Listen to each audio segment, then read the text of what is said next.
Hey, I'm Nicholas from ratings.com. In 2020, Gigabyte released a popular monitor called the Gigabyte M27Q.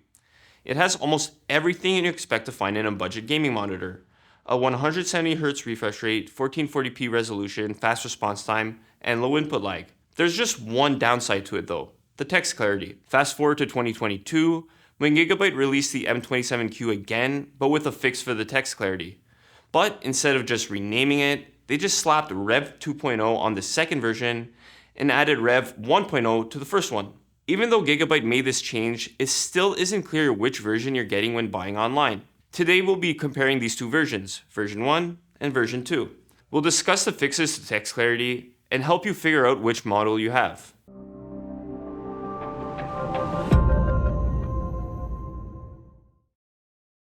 When you go to Gigabyte's website, you'll see they have a product page for each version.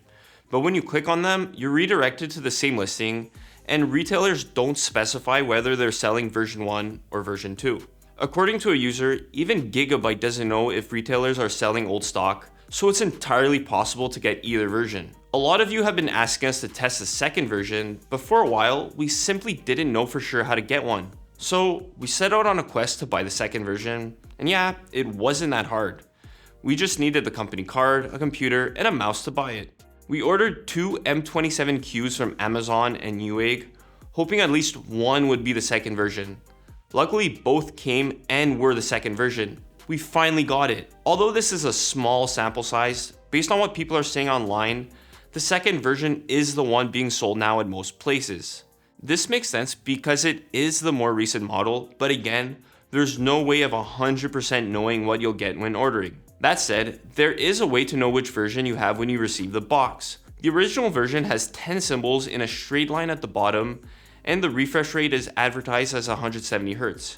However, the second version has 11 symbols separated into 2 rows, and the refresh rate is actually advertised as 165Hz. That part is misleading though, because each has a max refresh rate of 170Hz.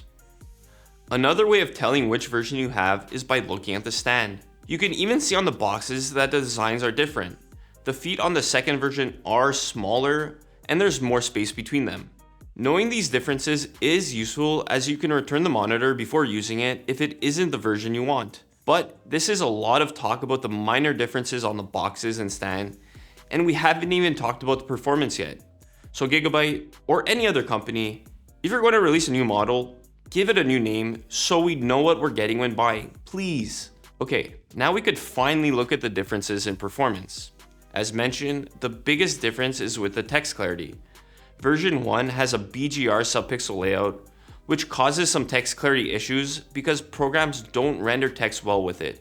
While the text clarity is still decent enough for everyday use, it just isn't as good as other 27-inch 1440p monitors. This is where the second version is better because it has a RGB subpixel layout with better text clarity. Unfortunately, this is one of the few areas where the newer model is better. These differences in performance aren't just because of the subpixel layout. Rather, these two monitors use two different panels, resulting in different overall performance. So you'll either end up with better text clarity or better overall performance, depending on which version you get. Even though they each have a max refresh rate of 170Hz, the motion handling is very different between the two monitors. The original has a much faster response time at any refresh rate, leading to less motion blur with fast-moving objects. This is especially the case when gaming at 60Hz, where the response time on the second version is mediocre. Besides that, the second version performs like the first for gaming. It still has low input lag and a backlight strobing feature that aims to reduce persistence blur, but it still causes image duplication. Besides gaming, the second version comes with the same KVM switch that the Gigabyte M series monitors are known for, making it easy to switch between devices for multitasking.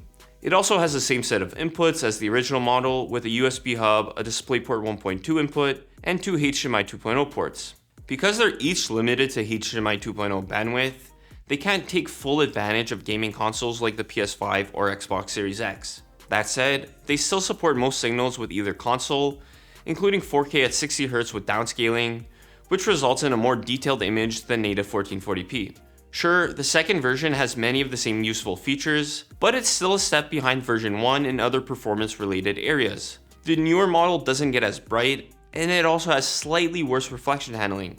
It isn't as good as the original model if you want to use it in a bright room, but it's still good enough to fight glare if you have a few lights around. Even in HDR, while the second version has similar overall HDR peak brightness, it has slightly worse PQ EOTF tracking. It rolls off with bright highlights much sooner than the original version. What does this mean exactly? It's tone mapping before your computer does, so it doesn't let highlights get the brightest they can. This limited HDR brightness also affects its color volume, which is worse on the second version, so colors aren't as bright and vivid. That said, the HDR performance is limited on both, so you aren't getting much of an advantage with the original version anyways. If you want to use a monitor for SDR content, you'll be happy to know the newer version has remarkable accuracy in the sRGB mode.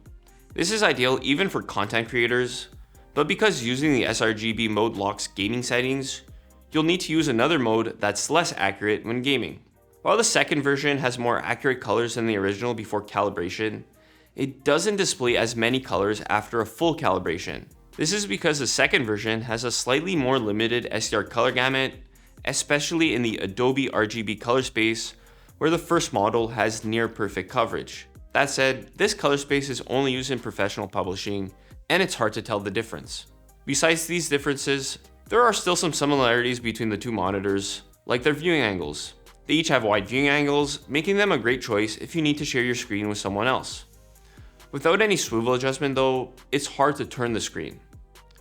Alright, now that we know how the second version performs versus the first, what do you do if you want to buy it? Well, it's so complicated to know which version you'll get when purchasing that you might not want to buy this monitor at all. There's the risk that you'll end up with a monitor that doesn't best suit your needs, either as a content creator or as a gamer. The differences between the two versions don't help with that because the second is a step down in gaming performance. While the M27Q is a good budget monitor with a ton of features, it's just too much of a hassle when buying. Luckily, Gigabyte also offers the M27Q P, which is very similar and doesn't have a first or second version, so you know what you'll get when buying. It's considered the Pro version of the M27Q with built-in speakers and DisplayPort 1.4 bandwidth. The Pro model has all the same other features, and it also has improved motion handling, so it's the better choice for gaming compared to the second version of the M27Q. If you want a budget monitor, choose this one over the non-Pro M27Q. Well, that's all for the comparison between the two versions of the M27Q. If you want to learn more, check out our written review on the website. The link is in the description below. Ciao.